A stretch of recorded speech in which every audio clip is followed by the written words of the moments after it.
Bonjour à nouveau, chers amis internautes. Le quotidien béninois d'information générale et d'analyse, l'informateur titre ce matin en manchette: rencontre du médiateur de la République avec les partis politiques, ce qu'il faut déjà retenir des confidences sur les propositions précises de certaines formations politiques. L'article est à retrouver à la page 3. Toujours à la une du quotidien l'informateur de ce matin: journée internationale de la liberté de la presse au Bénin. Le CNPA Bénin pour de sérieuses réformes dans le secteur vers la relecture des textes des associations fêtières, lire la déclaration conjointe du CNPA Bénin et de l'UPMB. Toujours à la une de l'informateur de ce matin: aéroport international Cardinal Bernardin Gantine de Cotonou, la traque sans merci aux faussaires que cache le titre du confrère. C'est à retrouver à la page 8 de sa parution de ce matin. L'oreille droite de la une de ce matin du quotidien béninois d'information générale et d'analyse, l'informateur vous envoie à découvrir dans les colonnes de sa parution le journal École produit par les étudiants en formation de journalisme à l'École supérieure d'administration, d'économie, de journalisme et des métiers de l'audiovisuel ESAE. Le quotidien national d'information titre ce matin manchette: revalorisation des salaires des choix dans un contexte difficile. L'article est à retrouver à la page 7. Toujours à la une du quotidien national d'information: décentralisation, les premiers défis des secrétaires exécutifs des mairies vous sont présentés à la page 5. Toujours à la une du quotidien La Nation de ce matin: Assemblée nationale, les cotisations non reversées à la CNSS encore d'actualité, des précisions à la page 2. Le matinal affiche ce matin en manchette: opposition à la hiérarchisation des salaires, la pertinence de la position du président Patrice Talon. Le Canard fait savoir en manchette que lors des échanges avec les partenaires sociaux mardi 26 avril 2022 au sujet de la revalorisation des salaires, le chef de l'État a levé le voile sur la philosophie du gouvernement pour ce qui est de la promotion de l'emploi au Bénin. Pour le gouvernement, il vaut mieux garantir une pluralité d'emplois que de créer des conditions non favorables à la création d'entreprises et subséquemment à la promotion de l'emploi. Retrouvez l'intégralité de l'article à la page 15. Toujours à la une du quotidien Le matinal de ce matin: état de la liberté de la presse au Bénin, avis divergents des professionnels des médias. Nous passons à présent au quotidien Matin Libre de ce matin. Le Canard titre: la pension des présidents d'institutions requiert notre attention. Ainsi parle Patrice Talon. Pour ou contre l'initiative, s'interroge le confrère. Le Canard affiche ce matin pêle-mêle en manchette quelques photos d'anciens présidents d'institutions de la République. Vous avez ainsi Bruno Amoussou, ancien président de l'Assemblée nationale du Bénin. Vous avez Antoine Idi Kolaolé, ancien président de l'institution parlementaire du Bénin. Vous avez Ousmane Batoko, ancien président de la Cour suprême du Bénin. Vous avez également Abraham Zizinokwe, ancien président de la Cour suprême du Bénin. Vous avez Maître Adrien Rumbeji, ancien président de l'Assemblée nationale du Bénin. Vous avez Théodore Olo, ancien président de la Cour constitutionnelle. Vous avez Mathurin Kofinago, ancien président de l'Assemblée nationale du Bénin. Vous avez également le bâtonnier Robert Dossou, ancien président de la Cour constitutionnelle, et l'ancien président de la haute autorité de l'audiovisuel et de la communication AC sortant. Il s'agit bel et bien de Adam Bonitessi. Retrouvez l'article analytique du confrère à la page 2 de sa parution de ce matin. Rapport Reporters sans frontières 2022 sur la liberté de la presse. 118e en 2016, le Bénin est aujourd'hui 121e, loin derrière le Niger, le Ghana, le Sénégal, le Togo, la RCI. Retrouvez l'article du confrère à la page 3 de sa parution de ce matin.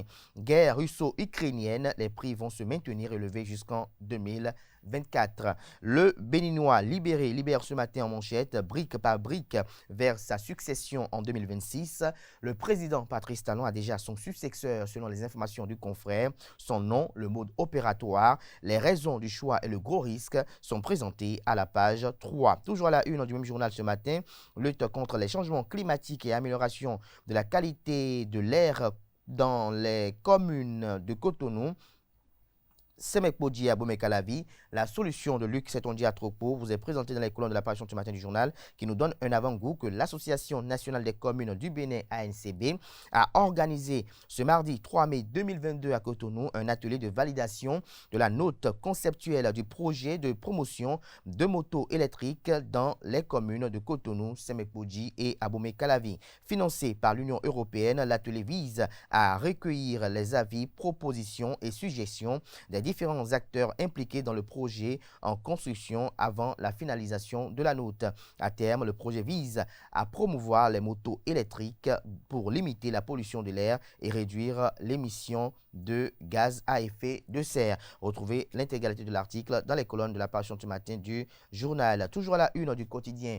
Le Béninois libéré de ce matin, leadership de la présidente de l'Institution nationale de la femme, INF, l'Institut national de la femme INF, Prudencio, Claudine Afabi Prudencio, reçoit le soutien de Adosso. Des précisions dans les colonnes de l'apparition ce matin du journal. Classement 2022 de la liberté de la presse, le Bénin recule de 7 places selon Reporters sans frontières. Le Grand Regard titre ce matin en manchette, pension pour les parlementaires. Le peuple attend la réaction des députés. L'une des questions qui ont retenu les attentions au cours de la rencontre entre le chef de l'État, Patrice Talon, et les partenaires sociaux est cette proposition de loi sur la pension des anciens députés. Sur la question, le chef de l'État n'a pas caché sa surprise, encore moins sa déception vis-à-vis de cette initiative des députés de la 8e législature. Mais depuis lors, la réaction des parlementaires tarde à venir, alors que le peuple attend la version de ses représentants pour mieux comprendre les tenants et aboutissants de la dite proposition de loi. Toujours à la une du quotidien Le Grand Regard de ce matin, obligation d'assurance pour les employés, l'autre complément du projet assurance pour le renforcement du capital humain, s'interroge le confrère ce matin, retrouvez son article en page 4. Toujours à la une du quotidien Le Grand Regard de ce mercredi 4 mai 2022, journée internationale de la liberté de la presse JLP 2022, la PADEM Bénin passe la presse béninoise au scanner. Nous passons à présent au quotidien L'Économiste qui titre ce matin en manchette poste de contrôle juxtaposé Ilakondi sans Vekodji, le Bénin et le Togo reçoivent les clés d'exploitation. Toujours à la une du premier quotidien économique du Bénin, journée mondiale de la sécurité et santé au travail, la G10 expose les initiatives au profit de ses travailleurs. Le Progrès titre ce matin en manchette journée mondiale de la liberté de la presse au Bénin. Les associations fêtières font le toilettage des textes. 7 points en moins pour le Bénin selon Reporters sans frontières. Lire l'intégralité de la déclaration de l'Assemblée de l'AS et de la PADEM. Des précisions aux pages 3, 5 et 6. Nous passons à présent au journal L'événement précis qui titre ce matin en manchette, Magloire Dochamon, directeur général de NCAV Assurance sous l'arbre à palabre. Il faut rendre certaines assurances obligatoires. NCAV Bénin propose des produits d'assurance vie adaptés à toutes les couches de la population. Des précisions aux pages 5, 6, 7, 8 et 9. Toujours à la une du quotidien, l'événement précis de ce matin, course aux armées dans le conflit russo-ukrainien. Le diplomate Jean-Pierre Edon craint une resurgence de la guerre froide. Nous restons toujours à la une du quotidien. L'événement précis de ce matin, rencontre du médiateur avec les partis politiques. Le bloc républicain formule des doléances pour les élections apaisées. Toujours à la une du même journal ce matin, politique nationale, Irénée Agossa entrevoit un dialogue avec Candide Armand Marie Azanaï. Nous passons à présent au quotidien Jack Pata, législative de 2023 au Bénin, plus d'excuses aux partis politiques déserteurs de l'opposition. Le Canard fait savoir que le dimanche 8 janvier 2023, le peuple béninois sera aux urnes pour élire les honorables députés de la 9e législature. À ce rendez-vous électoral, l'opposition y est attendue vivement.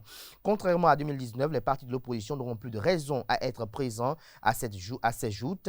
Les forces Corripon Bénin émergents FCBE et ses alliés, notamment les partis déserteurs opposants au pouvoir en place, n'auront plus d'excuses s'ils ne participent guère à cette élection. Nous passons à présent au journal Décryptage Info, mais avant, Découvrons un autre titre à la une de Jack Pata ce matin, l'autopopo sur la voie de la reconquête du titre de champion. Des détails sur les dites prédictions du confrère dans les colonnes de sa parution de ce matin.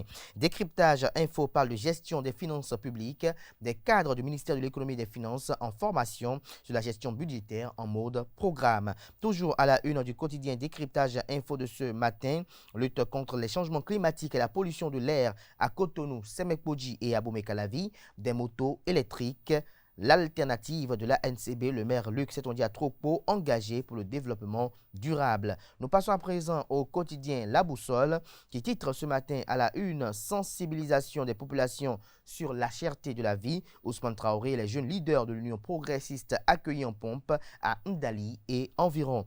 Toujours à la une du même journal ce matin, journée internationale de la liberté de la presse. Reporters sans frontières déclasse le Bénin de 7 places. Reporters sans frontières pour la liberté de la presse affiche le confrère noir sur blanc à la une. Des précisions dans les colonnes de sa parution de ce matin. Vol récurrent de motos à Kara au Togo, un réseau inter-État de 5 membres démantelés, 2 Béninois et 3 Togolais en cause. Dabarou affiche ce matin à la une nette régression de la liberté de la presse au Bénin, le code du numérique comme un clou dans le dos des professionnels des médias. Le Bénin, à l'instar des autres pays du monde, a célébré le mardi 3 mai 2022 la journée internationale de la liberté de la presse instaurée par l'Assemblée générale des Nations unies. La journée mondiale de la liberté de la presse permet de célébrer les principes fondamentaux de la liberté de la presse, d'évaluer la liberté de la presse à travers le monde, de défendre l'indépendance des médias et de rendre hommage aux journalistes qui ont perdu la vie dans l'exercice de leur profession. L'édition de cette année est placée sur le thème, un thème qui est à découvrir à la page 2 de la parution ce matin de Dabaro qui nous laisse perplexes sur son article. Nous passons à présent au quotidien Le Potentiel de ce matin. Cherté de la vie et crise mondiale, Emmanuel Golou, sa thérapie de résilience pour l'économie béninoise vous est présentée à la page 3. Toujours à la une du quotidien Le Potentiel de ce matin. Reddition de comptes dans la 12e circonscription électorale. L'honorable David Gbangba redonne espoir à ses mandants des lois et autres mesures gouvernementales exposées. Toujours à la une du journal Le Potentiel de ce matin, journée internationale de la liberté de la presse, les activités commémoratives du CNP à Bénin, de l'UPMB et de l'ODEM hier sont un compte rendu, j'allais dire, vous est fait à la page 5. Toujours à la une du même journal ce matin, affaire infanticide à Aplahoué dans le département du Koufo, le policier Bossavi Gérald déposé en prison. Le Soleil Bénin Info parle également, comme ses confrères, de la célébration de la journée du 3 mai par les journalistes béninois. Privilégier une presse d'information pour une vraie liberté, s'exclame le confrère. Le rapport sur l'état de la presse béninoise présenté, des précisions dans les colonnes de sa parution de ce matin. Lutte contre la corruption au Bénin, la Cour de répression des infractions économiques et du terrorisme criette, le fétiche que tout le monde redoute, rapporte le confrère. Collège d'enseignement général Akpakpa Centre, l'amicale des anciens élèves portée sur les fonds baptismaux Ramadan 2022. La stabilité du Bénin au cœur des prières chez les fidèles musulmans, fait observer le confrère de Le Soleil Bénin Info. Le coopérant consacre sa manchette du jour à la célébration au Bénin de la journée internationale de la liberté de la presse édition 2022. L'Assemblée spéciale des fêtières pose les jalons d'une nouvelle ère pour la presse béninoise. Des détails dans les colonnes de sa parution de ce matin. Le Canard parle de réception du rapport du comité de toilettage, des textes des associations et branches techniques des médias, adresse du président Évariste Rodonou au président de la République, intégralité de la déclaration de presse de l'Assemblée spéciale. Le Courrier béninois titre ce matin en manchette perturbation dans la fourniture de l'énergie électrique dans le département des collines, privé d'électricité, des abonnés broient du noir. À quand la réparation du transformateur électrique en panne, s'interroge le confrère. Toujours à la une du même journal ce matin, choix des candidats pour les élections législatives de janvier 2023, déjà des bras de fer au sein des formations politiques, nous rapporte le confrère. C'est tout pour la présentation de quelques titres parus ce jour dans la presse locale. Les quotidiens sont disponibles dans les kiosques et également accessibles en ligne. Place à présent au bulletin matinal d'information avec Nancirine Fatoumbi.